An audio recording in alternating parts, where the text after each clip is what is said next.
Amén. Todos somos todavía niños en algunos aspectos, ¿verdad? Hay un niño que está dentro de cada uno de nosotros. Así es. Y a veces tenemos que dejarle que brote un poco más, por lo menos para ir a dar una sonrisa, un abrazo a nuestros seres queridos. Tenemos que abrazarnos más. Tenemos que sacar el niño que hay dentro, porque es de ese niño, por más tapado que esté, sigue vivo. Y ese niño es heredero del reino de los cielos, porque suyo es el reino de los cielos. Vamos a hacer una oración y preparar nuestros corazones para que Dios pueda seguir sembrando en nosotros y llevar fruto, producir resultados. La obra de Dios es así. Comienza con una pequeña semilla, pero esa semilla contiene todo el potencial para hacerse un árbol y llevar fruto. Los frutos son para tomarlos, para comerlos, para saciar el hambre, para dar fuerza. Y esto es lo que Dios tiene para nosotros, frutos que abunden para nuestro bien. Las semillas son sembradas en nuestros corazones por medio de la palabra. La palabra de Dios es la semilla.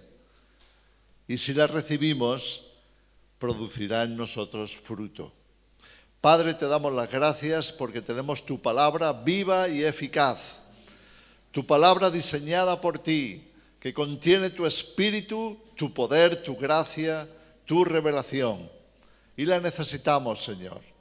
Estamos dispuestos a recibirla en esta mañana con nuestros corazones abiertos para que pueda aprender en ellos, crecer y llevar fruto. En el nombre de Jesús, amén. Quiero daros las gracias porque sé que muchos de vosotros estáis orando por mi esposa, por Carolina, y hemos visto tremendos cambios. El 80% de su aflicción se ha ido. Y de estar en camas imposibilitadas, sin poderse mover, pues está activa, está haciendo cosas en la casa, está moviéndose, trabajando, pero sobre todo está cultivando su fe. Cultivando su fe. Y cuando digo cultivar, estoy hablando de trabajar, porque el cultivo requiere trabajo. Ella no ha podido venir hoy porque estaba agotada, porque está trabajando y trabajando duro, está cultivando. Hoy me gustaría hablar de esto porque todos lo necesitamos, todos necesitamos cultivar nuestra fe. Dios nos ha dado una preciosa, valiosísima fe y esa fe puede crecer, puede desarrollarse y puede hacer milagros, puede hacer cambios y transformaciones que no pensábamos que ocurrirían en nuestra vida, pero que ocurren cuando estamos dispuestos a cultivar nuestra fe. Dios espera esto de su pueblo.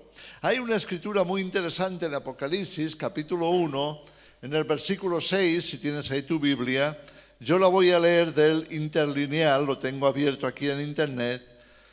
El interlineal es el Evangelio en griego y español, literal, en griego y español. ¿Por qué lo tengo abierto? Para que podamos ir al original a ver lo que nos dice. Muchas veces las traducciones han tenido ciertas variaciones que no son sustanciales, pero que por lo general son necesarias indagar. Tenemos que indagar si nuestra traducción es exacta o tiene alguna pequeña variación que puede ser significativa. Bien, ¿por qué os digo esto? Hablando del ministerio de la Iglesia, hablando de lo que es el propósito de Dios para nosotros como cuerpo de Cristo, como Iglesia suya, tenemos que entender algunas cosas necesarias e importantes. Por ejemplo, en Apocalipsis 1:6,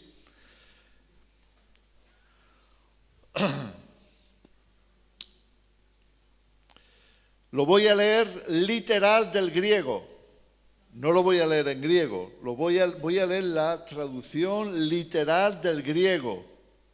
No es como el español, se construye de otra manera, pero lo vamos a entender. Dice así: y hizo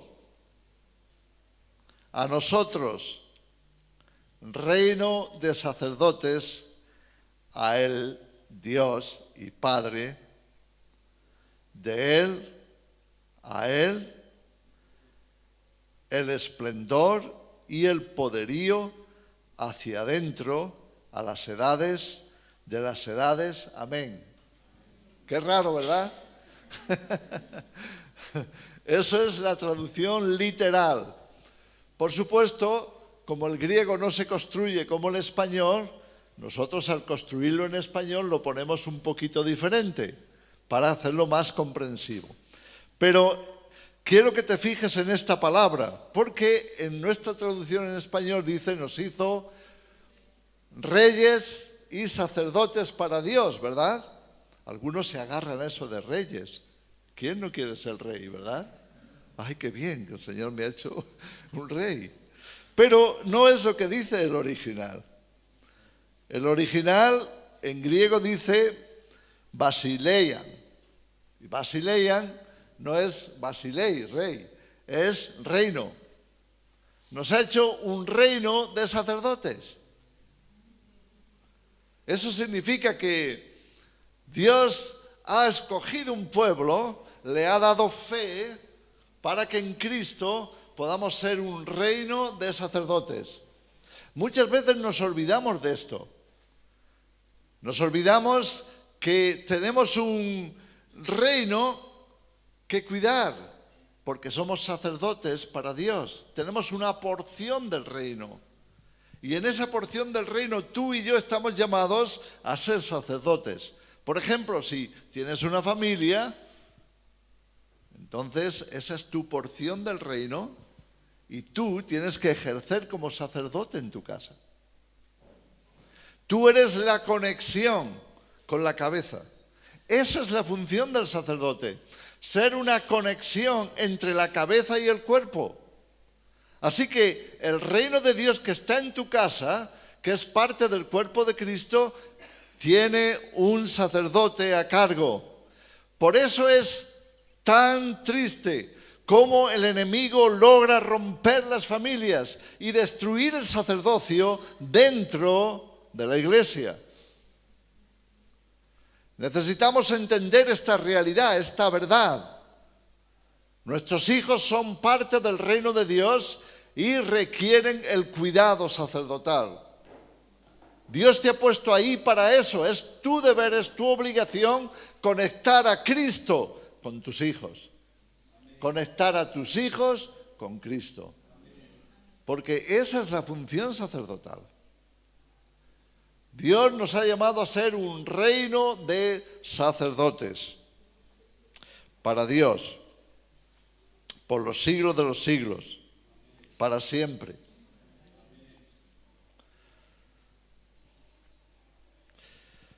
Tengo mi Biblia abierta por Lucas capítulo 4. Vamos a tratar de entender un poquito mejor los fundamentos de la fe y los fundamentos del poder de Dios. Dios quiere seguir ejerciendo su poder, su influencia, el poder de su reino, el poder de su gloria sobre cada uno de nosotros. Y es necesario porque es por su poder que somos edificados, es por su gloria que somos transformados, es por su gracia que podemos caminar con Él, recibir de Él, ser transformados en Él y ejercer como sacerdotes en este mundo. Jesús, leo en el versículo 14, volvió en el poder del Espíritu a Galilea y se difundió su fama por toda la tierra de alrededor. y enseñaba en la sinagoga de ellos y era glorificado por todos. Vino a Nazaret, donde se había criado, y en el día de reposo entró en la sinagoga conforme a su costumbre y se levantó a leer. Y se le dio el libro del profeta Isaías. Y habiendo abierto el libro, halló el lugar donde estaba escrito: El Espíritu del Señor está sobre mí, por cuanto me ha ungido para dar buenas nuevas a los pobres. Me ha enviado a sanar a los quebrantados de corazón, a pregonar libertad a los cautivos y vista a los ciegos, a poner en libertad a los oprimidos, a predicar el año agradable del Señor. Esta profecía de Isaías 61 es una profecía neta, clara, específica acerca de Cristo y de la evangelización. Cuando Jesús ha venido a cumplir esta escritura. Y eso es lo que él va a decir. Enrollando el libro, lo dio al ministro y se sentó, y los ojos de todos en la sinagoga estaban fijos en él. Y comenzó a decirles: hoy se ha cumplido esta escritura delante de vosotros. Jesús vino para inaugurar una nueva época en el plan salvador de Dios. El pueblo de Israel había esperado con ansia la venida del Mesías. Ellos esperaban la liberación, esperaban el poder de Dios, esperaban ser redimidos de entre las naciones para ya no estar nunca más en esclavitud. Ellos esperaban esa libertad deseada para salir de toda forma de opresión. Esta es la visión que Israel tenía acerca del Mesías, y era correcta porque Dios lo había prometido así en Isaías, lo acabamos de leer. Jesús vino para cumplir esta escritura, pero de una forma mucho más completa de lo que el pueblo de Israel había esperado. Por eso cuando Jesús inicia su ministerio, comienza así, desplegando esta profecía, poniendo en práctica lo que aquí estaba escrito. Termina la profecía diciendo: a predicar o a pronunciar o a proclamar el año agradable del Señor. Podríamos decir a inaugurar. Inaugurar, iniciar una nueva época en el plan salvador de Dios. En teología se conoce eso como la era de la iglesia o también la era de la gracia. Porque esto es lo que iba a hacer Jesús. Iba a entregarse por entero, iba a llegar hasta la cruz, cargando con nuestras debilidades, nuestros pecados, cargando con nuestro mal, para pagar por ello por gracia, tomando nuestro lugar en aquel lugar de muerte. Tomando nuestro lugar por nosotros en aquella cruz de sacrificio, para pagar por nosotros, pagar por nuestras esclavitudes, pagar por nuestras opresiones, sabiendo Jesús que el mundo entero estaba bajo el maligno. Él sabía que los seres humanos habían sido puestos en esclavitud, la esclavitud del temor, la esclavitud de la enfermedad, la esclavitud de la adicción, la esclavitud de toda forma y clase de opresión. Es muy importante que entendamos el poder liberador y la época que Jesús estaba iniciando, en la cual todavía vivimos. El año agradable del Señor. El año agradable del Señor es una referencia al jubileo. Es una referencia al año de la liberación. El pueblo de Israel tenía en la ley constituido que el año 49 se iniciaba como año de la remisión, de la liberación, de manera que todos los que tenían deudas se veían completamente libres de ellas. No importa si habías comprado una casa y la debías, no importa si habías comprado un campo, unas bestias, lo que fuera. Tus deudas quedaban saldadas el año de la liberación. Es a ese año al que se refiere la Escritura, porque la era de Jesús, la era de la gracia, es la era de la liberación. Es la era de la libertad, es la era del fin de la opresión, es la era del fin de la enfermedad, es la era del fin de la opresión satánica, de la adicción. En el pensamiento y en el corazón de Dios estaba liberar a su pueblo. De la misma manera que había enviado a Moisés para presentarse ante el faraón y decirle, deja a mi pueblo libre. Es mi pueblo y no quiero que esté nunca más esclavo tuyo. Todo esto representa lo mismo, el año de la liberación. Es que Dios ha determinado que su pueblo sea un pueblo libre. Un pueblo libre de Satanás. Un pueblo libre de su esclavitud. Un pueblo sin temor. Porque el temor es el inicio de la esclavitud. Un pueblo libre de toda forma de opresión, de adicción.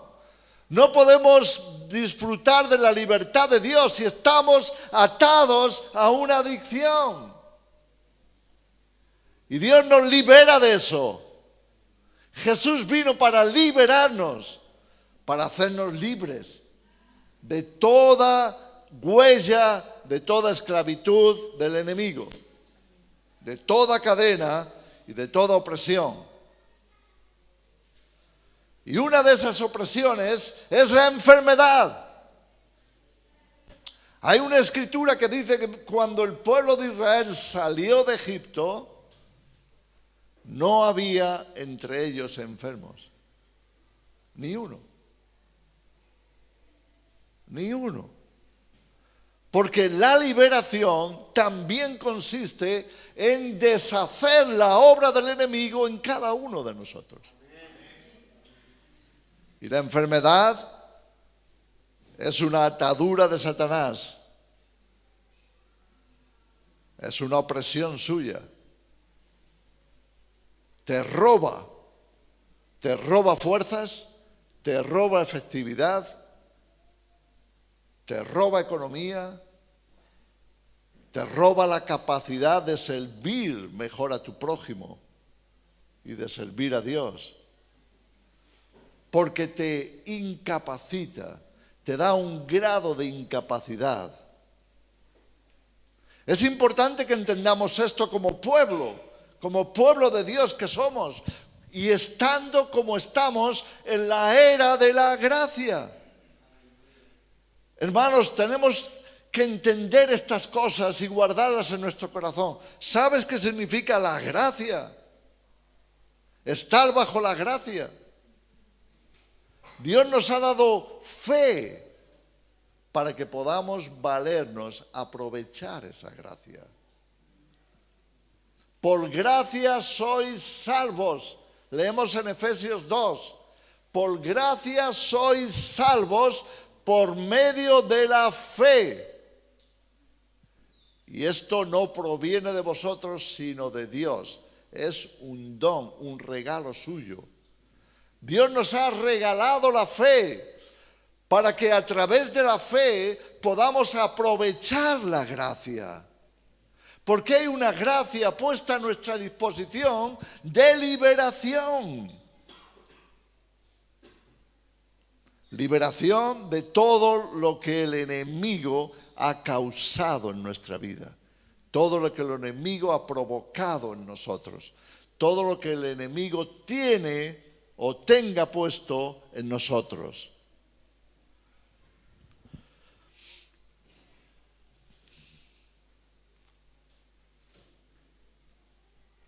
Estamos en Lucas 4, permitidme avanzar un poquito.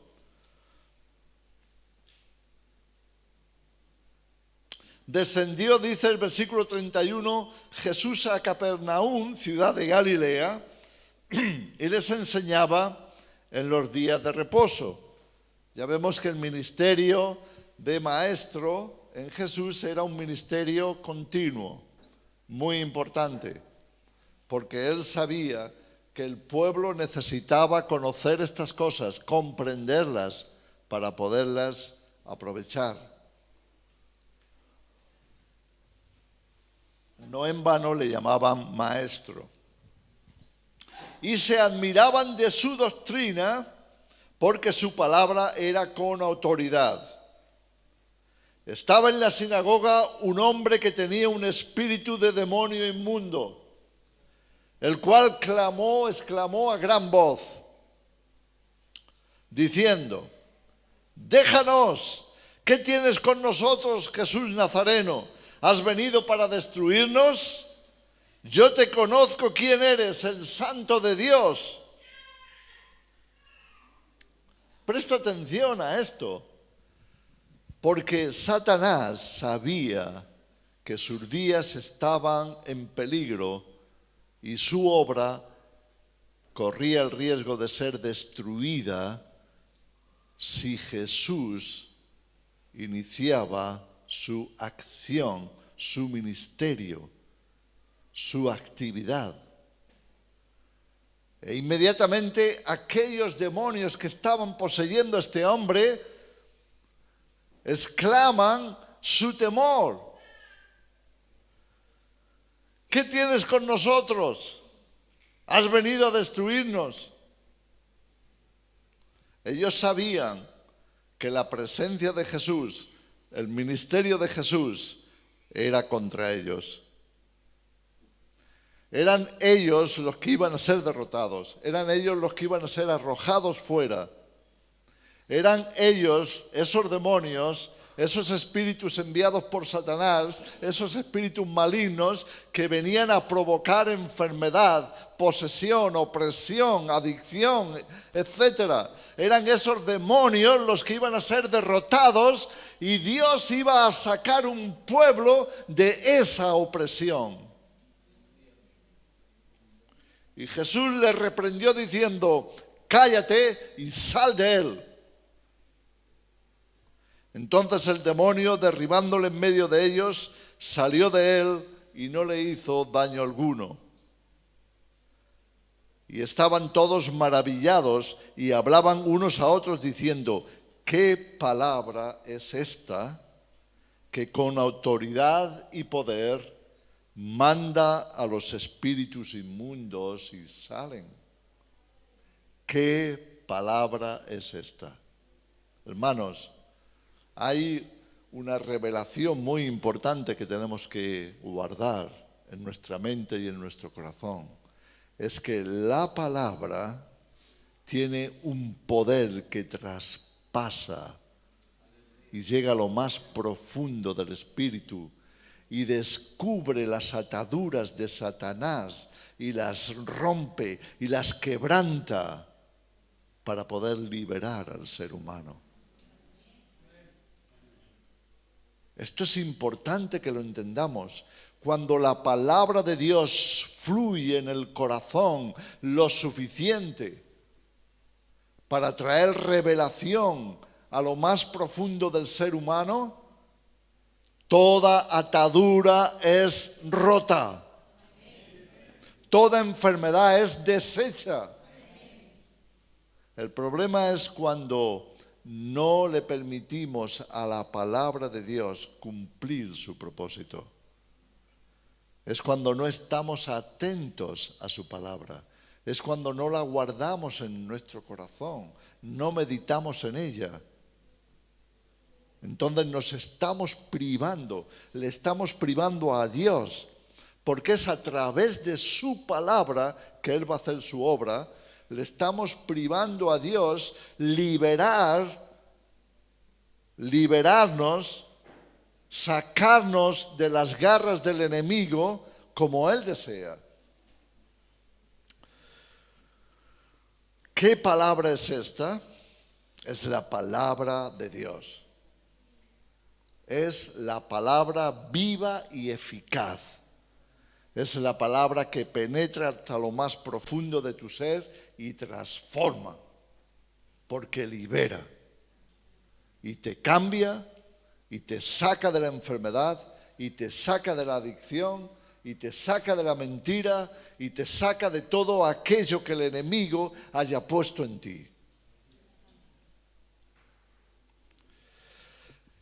Versículo 38. Entonces Jesús se levantó y salió de la sinagoga y entró en casa de Simón. La suegra de Simón tenía una gran fiebre y le rogaron por ella. ¿Una gran fiebre qué es? 40. Por ahí estaría. Una gran fiebre. Cuando hay fiebre, hay infección, ¿no? La fiebre es una reacción del cuerpo para combatir una infección. De forma que la fiebre es un síntoma, pero el problema está más adentro. La fiebre es la reacción del cuerpo para tratar de matar a lo que está actuando como infección. Pero el problema está más adentro. Y detrás de esa infección hay una puerta abierta a un espíritu operando para destruir a la persona. Muchas veces somos nosotros los que le abrimos la puerta al enemigo. Si el enemigo logra hacernos dependientes de la comida, déjame explicarte esto, si el enemigo logra que en vez de buscar una solución a nuestro vacío interior emocional, a nuestro sentimiento de frustración, de insatisfacción, ese sentimiento que nos hace pensar que somos desgraciados, que estamos donde no queremos, que las cosas no están como nos gustarían, y la reacción que tenemos es buscar satisfacción en la comida, por ejemplo. Vamos a empezar a comer descontroladamente, a comer las cosas que no nos convienen, y sin darnos cuenta le estamos abriendo la puerta al enemigo. Lo que va a pasar es que nuestra condición física va a comenzar a deteriorarse porque estamos comiendo demasiado y lo que no nos conviene, porque estamos desarrollando una adicción, un mal hábito. Le estamos abriendo la puerta al enemigo. Y los espíritus inmundos, cuya finalidad es destruirte a ti y destruir al ser humano, aprovecharán esa puerta para entrar y comenzar a hacer su obra. Así que detrás de los kilos que te sobran, detrás del colesterol que has acumulado, detrás de todo eso que te está afectando a la salud, hay un enemigo trabajando, operando, porque tiene la finalidad de destruirte. Cuando Jesús miró a la suegra de Pedro, no solamente vio los grados que tenía de fiebre, no solamente sabía que había una infección en ella, sabía que el enemigo había entrado para destruirla.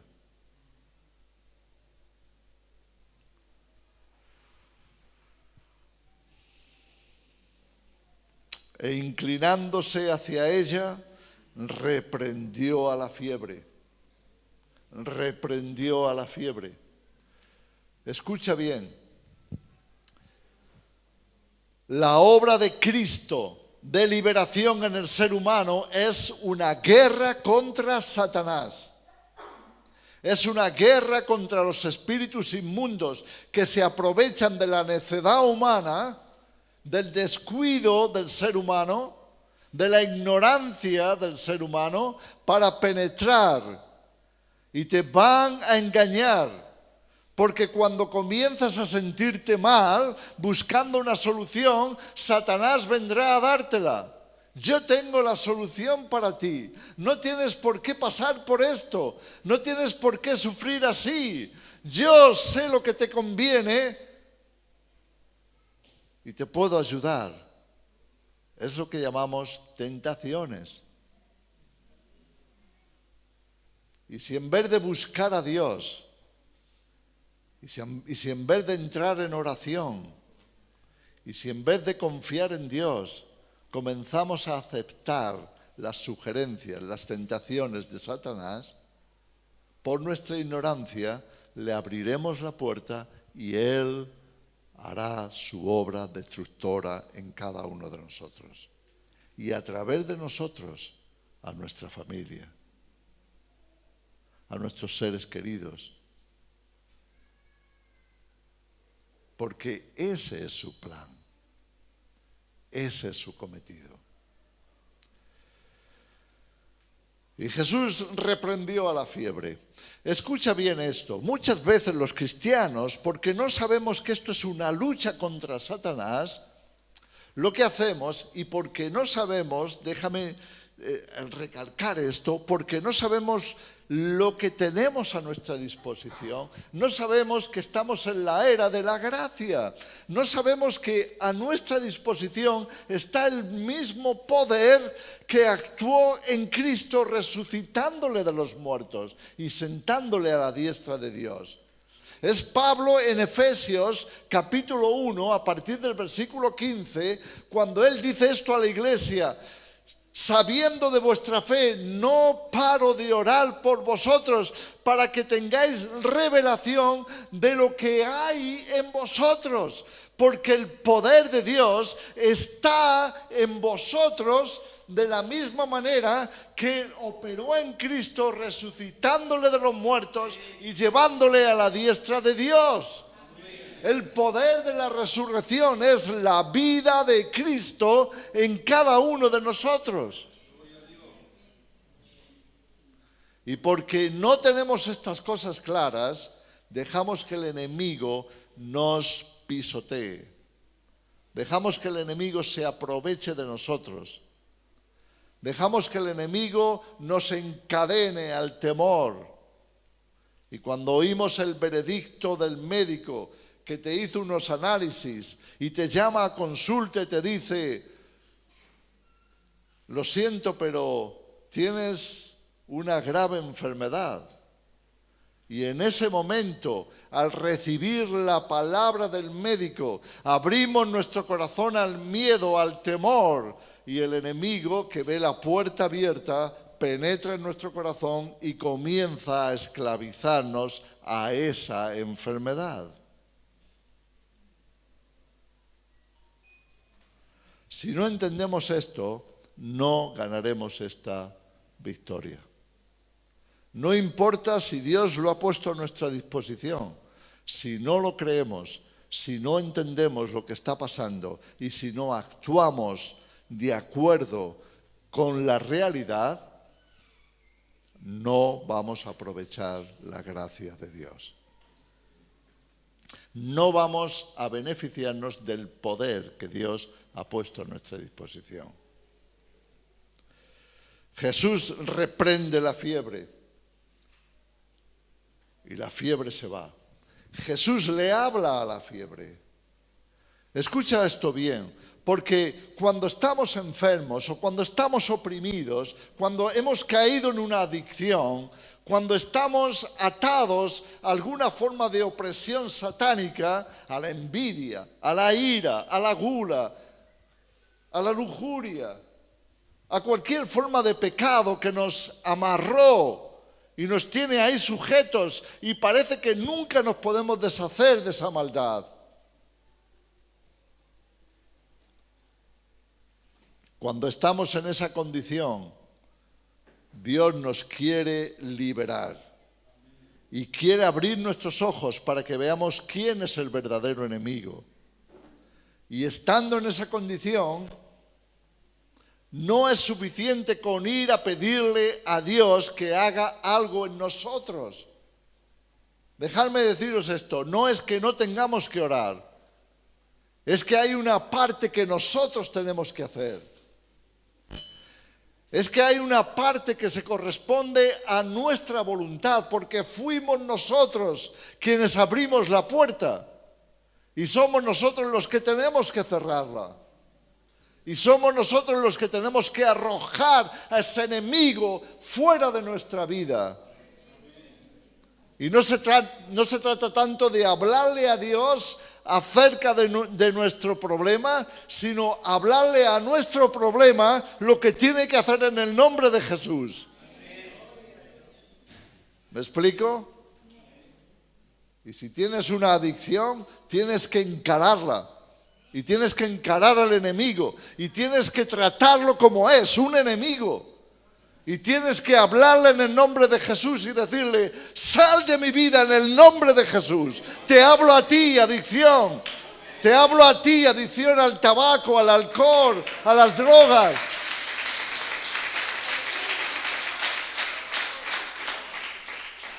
Dios nos quiere hacer luchadores. Y te tienes que levantar en el nombre de Jesús. Como un sacerdote de Dios, como un guerrero. Te tienes que levantar y encarar el problema. Y tienes que ponerlo en su sitio y tienes que echar fuera a ese enemigo. De lo contrario, nuestra pasividad le sigue dando permiso para operar y destruirnos. Le sigue consintiendo y le sigue dando autorización para continuar su obra destructiva en nosotros.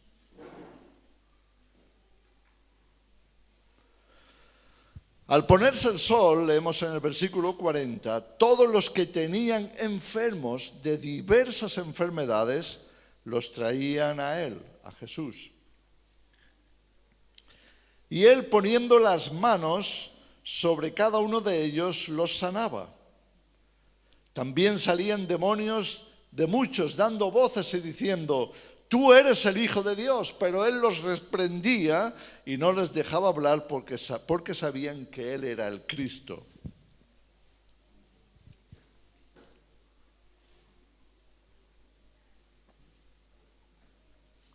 Dejadme llevaros al mismo pasaje, al paralelo que está en Mateo, capítulo 8, que vamos a ver algún detalle más.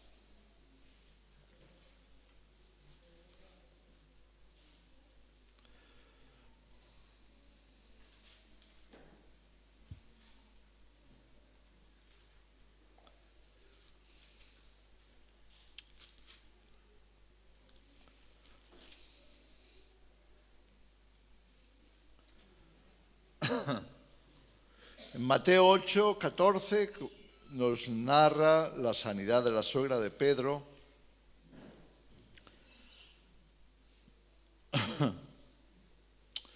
Y justo después, como hemos leído en Lucas, versículo 16, dice, y cuando llegó la noche, trajeron a él muchos endemoniados, y con la palabra echó fuera a los demonios y sanó a todos los enfermos. Con la palabra, ¿sí? Lucas nos decía que ponían las manos sobre ellos, pero Mateo nos amplía cómo lo hacía Jesús. Por la palabra. Con la palabra echó fuera a los demonios y sanó a todos los enfermos. ¿Por qué? Porque él había venido a cumplir lo que hemos leído en Isaías 61 y lo que está escrito en Isaías 53. En esa profecía acerca del sacrificio de Cristo y de lo que estaba pasando en aquella cruz. Y la va a citar Mateo aquí. Dice, para que se cumpliese lo dicho por el profeta Isaías cuando dijo, Él mismo tomó nuestras enfermedades y llevó nuestras dolencias. Escucha esto bien. Satanás ha aprovechado tu debilidad, tu dificultad, tu naturaleza humana, tu fragilidad, para lanzarse sobre ti y esclavizarte por medio de una enfermedad. Robarte, porque ese es su cometido, ese es su papel. En el Salmo 107 leemos también la misma situación, cómo los hombres mal orientados por su codicia, por su pecado, llegaron hasta extremos en los que estaban siendo destruidos por el enemigo. Y leemos en el versículo 20, Dios envió su palabra y los sanó y los libró de su ira, de su destrucción. Dios envió su palabra y los sanó.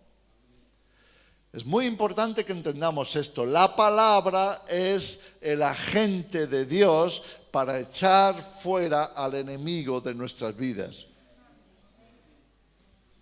La palabra en nuestros labios, la palabra de Dios en nuestros labios, la palabra inspirada por Dios en nuestra boca, tiene el poder, la capacidad de afrontar toda provocación del enemigo, toda esclavitud, toda opresión, toda enfermedad, todo aquello que el enemigo está haciendo, tiene que ser confrontado por la palabra en nuestros labios.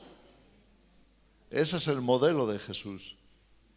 Y con la palabra echó fuera a los demonios y sanó a todos los enfermos. Y se cumplía la era de la liberación. Él mismo tomó nuestras enfermedades y llevó nuestras dolencias. Eso es la gracia. Que Dios te ha amado tanto, que el amor de Dios está tan pendiente de ti como para estar ofreciéndote de continuo su poder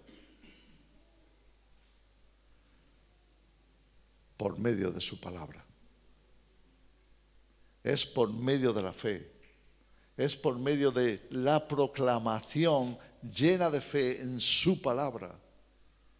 Es por la convicción de que lo que Dios ha dicho es verdad. Es por la convicción de que lo que Dios ha dicho es más verdad que lo que te diga un médico acerca de tu cuerpo. Es por la convicción de que el poder de Dios está a tu disposición para deshacer toda obra del enemigo. De manera que Jesús nos está enseñando a asumir una responsabilidad, sabiendo quiénes somos, en quién estamos, qué ha puesto Dios a nuestra disposición y cómo activarlo para que funcione.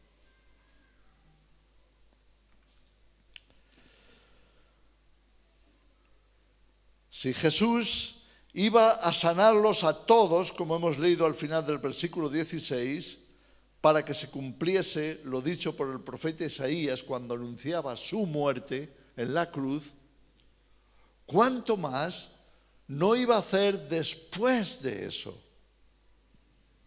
Porque si antes de pagar Él con su vida, ya Él estaba cumpliendo esta palabra, sanando a todos los enfermos, ¿cuánto más no va a hacer después a través de la iglesia, una vez que Él ya ha pagado en la cruz por nuestra liberación? La palabra que se utiliza en el griego para salvación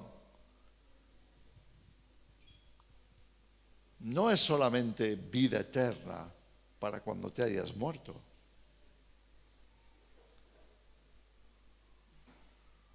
significa mucho más. Significa liberación, significa salud, tanto que en las Biblias antiguas, en español, donde hoy leemos salvación, escribían salud.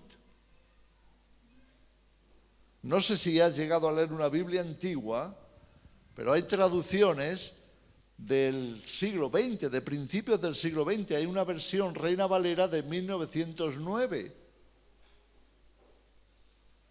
Y en esa traducción, no estoy hablando de siglos atrás, estoy hablando de hace poco más de 100 años. Cuando tú la lees, casi nunca encuentras la palabra salvación. La palabra que encuentras es salud. Porque en el griego es lo mismo, es la misma palabra.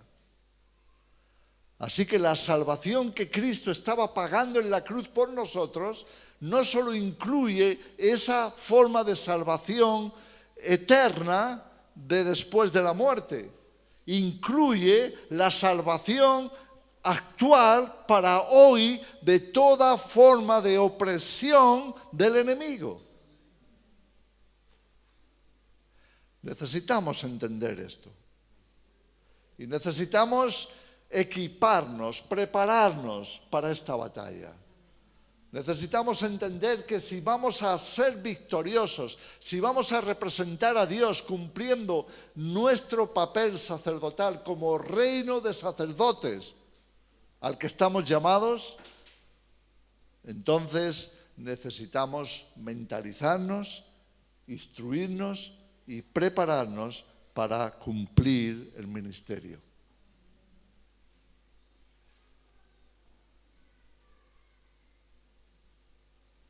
Dios nos está llamando a eso. De manera que tú puedas encarar al enemigo en cada situación. Tú puedas ponerte entre el enemigo y tu familiar. Tú puedas defender a tu casa, tu familia. Tú puedas defender tu iglesia. Tú puedas defender tu reino, tu parte del reino. Tú puedas defender todo aquello que está siendo atacado por Satanás.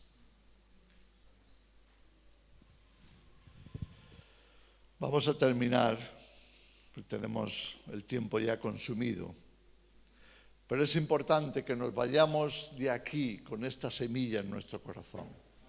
El llamado de Dios para mí es ser un sacerdote para Él.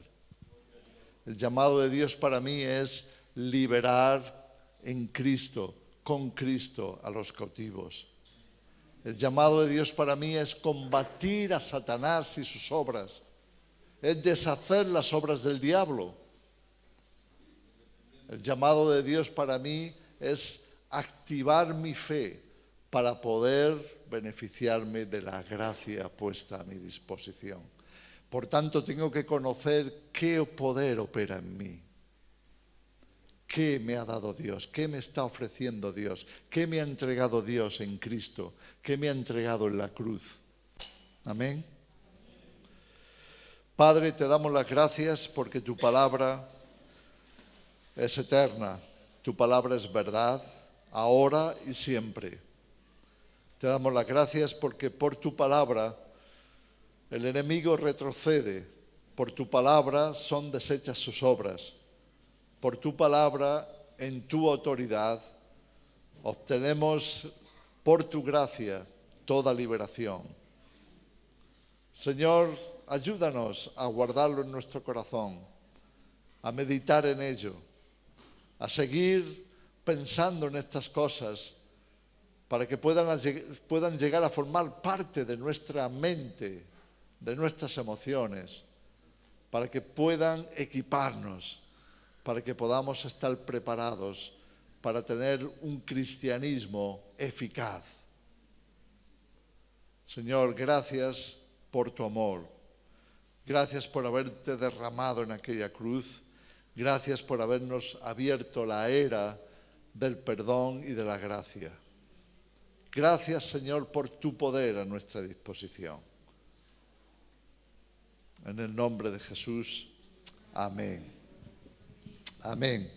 Dejadme terminar hablándoos del discipulado.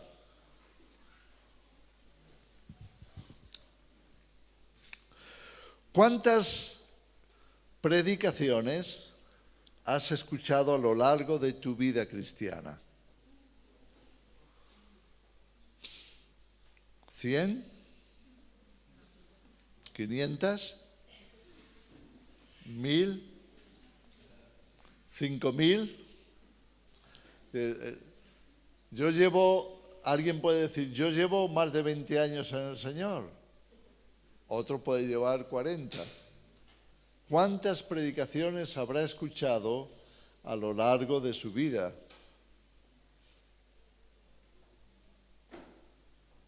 Si fuera por el número de predicaciones escuchadas, ya deberíamos de ser como Jesús. ¿O no? Ya deberíamos de estar por las calles echando fuera a los demonios y sanando. Entraríamos en los hospitales para sanar a todos. Se quedarían vacíos, tendríamos una persecución médica contra nosotros por quitarles la clientela. Si fuera por la cantidad de predicaciones que hemos oído, ya estaría completa su obra. ¿Por qué no es así? Porque una cosa es lo que oímos y otra cosa es lo que hacemos, ¿verdad? Porque somos más oidores que hacedores de la palabra. Este es el problema. Y para que eso cambie, necesitamos ser discipulados.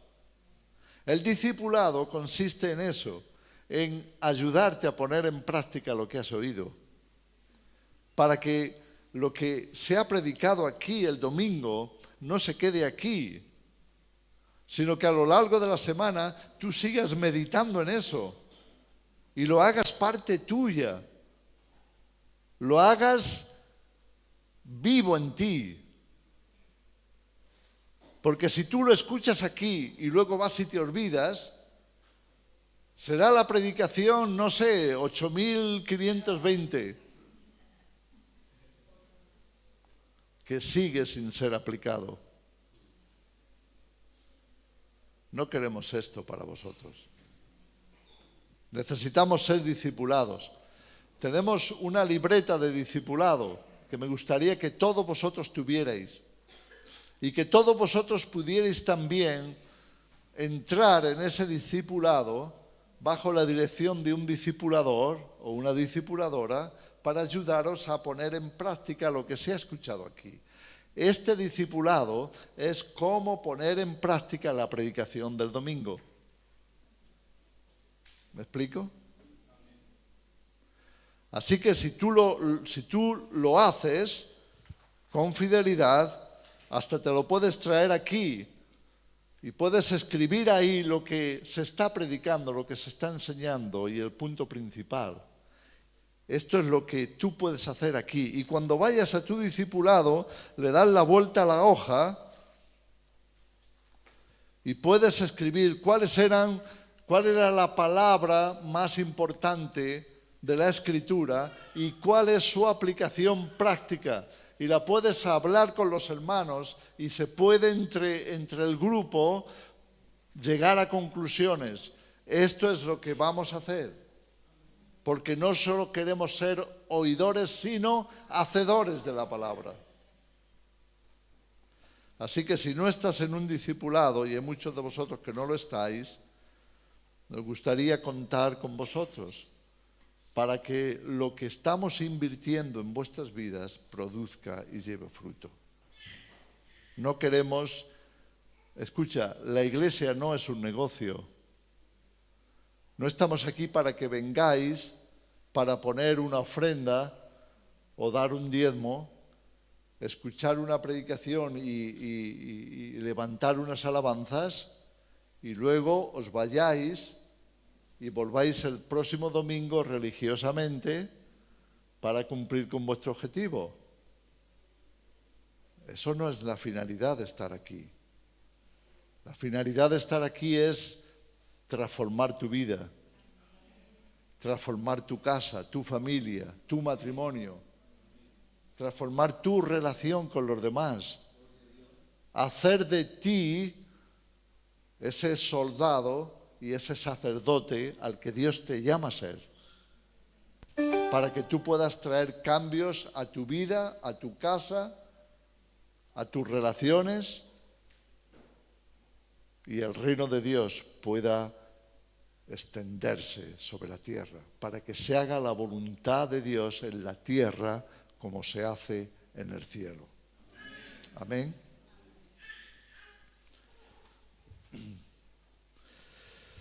Nos ponemos de pie, por favor.